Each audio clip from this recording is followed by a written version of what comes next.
But the book that I've chosen this morning is Raccoon's Last Race. And this one is written by Bruchac, who's a Native American writer.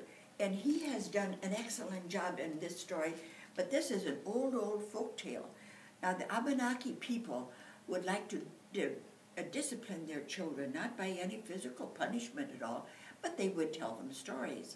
And in this story, they're telling a story about this raccoon who does not behave himself properly and gets himself into deep trouble. And so this is the story.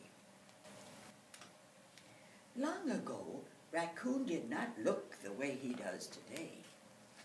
Back then, Asban the raccoon had very long legs, and he was a fast runner. In fact, he was the fastest of all the animals. Because of this, he liked nothing better than to challenge the other animals to a race. And with his long legs, he would always win. He would race Bear, zip, zip, zip, and he would beat Bear. He would race Fox, zip, zip, and he would beat Fox. And he would like to race Rabbit, zip, zip, zip, and he would beat Rabbit. Well, Asban the raccoon also liked to taunt the other animals. While racing, he would turn his head back to look at his competitor, and he would sing, "Hee, hee, hee, look at me, I am Asban, I am fast, look at you, ho, ho, ho, you are very, very slow." As you might imagine, this did not please the other animals. After a while, none would even accept Asban's challenges. In fact, they even refused to speak to him because he was always trying to taunt them into racing again. This did not stop him. He began to play tricks on all the other animals. He would hide in a tree, and when the other animals walked by, he would jump down and frighten them. And because Asban was so fast, no one could ever catch him. One day, Asban noticed someone sitting on top of a high hill. "Perhaps I can play a trick on that one. Perhaps I can challenge him to a race," Asban said. And he quickly ran to the top of the hill. But when he got there, he discovered it was not an animal at all. It was a big rock. This did not stop Asban. He loved to talk, especially about himself. So, "Grandfather, are you a fast runner?" he asked. "I'm Asban. I'm the fastest of all the animals." Well, to Asban's surprise, Big Rock spoke back, and in a deep voice it said, "No, grandson, I do not travel. I just sit here." "Well, you should try it, grandfather," Asban said. "Grandson," the Big Rock said, "I do not want to travel.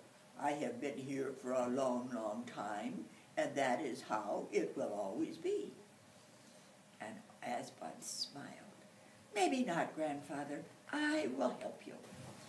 And when Asban got behind the Big Rock and began to push, and he began to push and push, and as he did so, the rock began to wobble back and forth, thump, thump, thump, thump, and Asban pushed harder and harder, and kaboom! The rat fell over on its side and began to roll. Kaboom, kaboom, kaboom! It rolled down on that hill. "Aha, grandfather," Asban shouted. "Now you're traveling."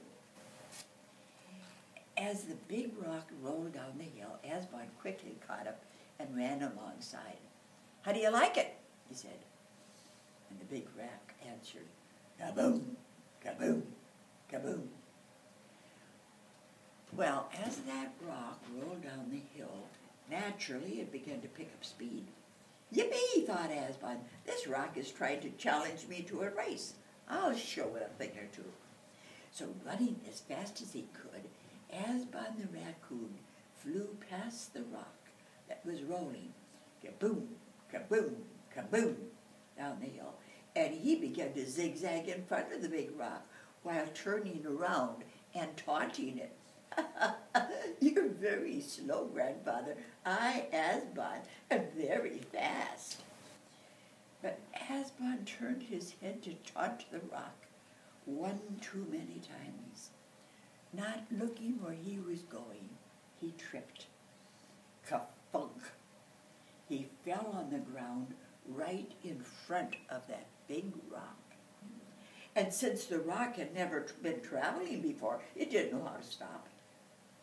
Instead, it went kaboom, kaboom, splat, kaboom, kaboom, kaboom. And on the rock traveled, enjoying itself quite a bit. Look at him. And there lay Asbon the raccoon, rolled so flat and wide by the rock that he could not even move his arms or legs or even his head. All he could move were his lips. Help me, somebody, please help me, he cried in a small, flattened-out voice. But no one seemed to hear Asbon's cry for help, or else, maybe, remembering all the tricks he had played, they did hear and pretended not to notice. Bear skipped by. He didn't stop him to help. Fox trotted by, but he didn't stop to help. And Rabbit, kaboom, kabung, kabung, hopped right over him and appeared not even to notice. Didn't stop to help. And one by one, just about every animal in the forest passed him by. Asbon thought he would be laying there forever. And then, during the end of the day, one of the smallest creatures came by, one of the ants. And walking right on top of him, he looked down at Asbon's flattened-out face and asked, "How can I help you? Everyone says that we ants are good for nothing." Well, Asbon had hoped for someone a little bigger than an ant, but he looked up and he said, I think you ants are wonderful. Please go get all of your sisters and brothers and cousins and help pull me back into shape. If you do, I promise that I'll always be your friend. Well, now, it's not easy being an ant. Other animals are always kicking you around, not even noticing you.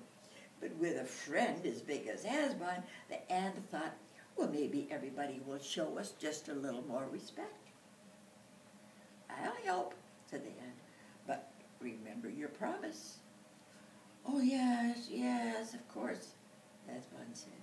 "Now hurry up and get back here with all the others."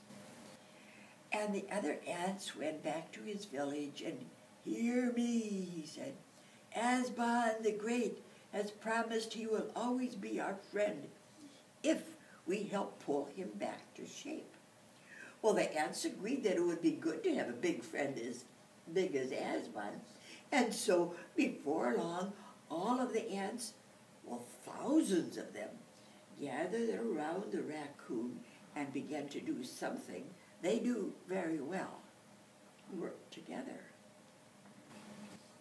Now, these ants pulled and pushed and pulled and pushed, and they began putting Asbon back into shape.